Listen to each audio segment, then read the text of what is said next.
1993, binomba po ang St. Peter's Cathedral, Davao City, where 7 died.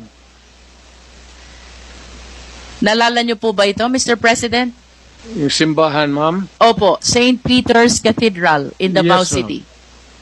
At sangayon po kay Arturo Las Cañas, kayo ay galit na galit sa pangyayaring ito.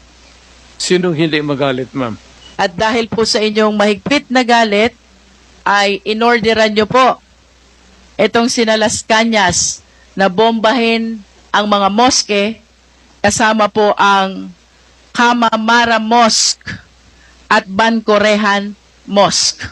What can you say about this? Crazy, ma'am. Do you know that my mother is a Muslim? That's an idiot statement. In other words, you are denying. Of course. But I just want to inform this body of what the Easter bombing is all about. Because the Honorable Congressman Luistro mentioned about it.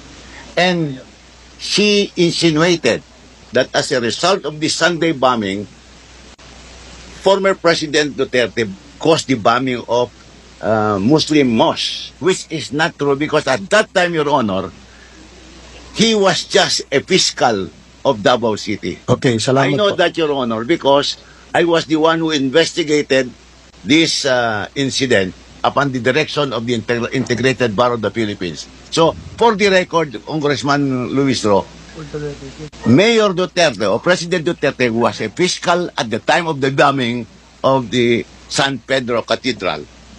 Okay, It thank is you. not true Thank you, that he Attorney was- Bello. Si Luistro, akala mo matalino kung hindi ka matalino.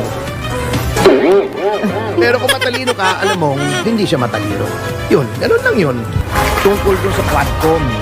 Sinabi ko nga, nagmamalabis na ang Quadcom sa pagkoconduct ng legislative inquiry. Natatawa nga ako Pinipin daw nila, pinapaamin nila si Pangulong Duterte na may pinatay siya. Legislative inquiry yan. Anong mapapala nyo kung may pinatay si Pangulong Duterte? Magdedemanda ba kayo? Wala naman kayong personal knowledge.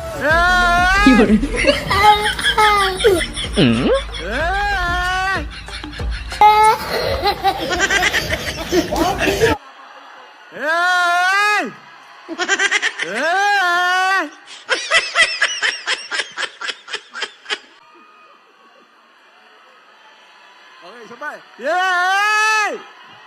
Yay!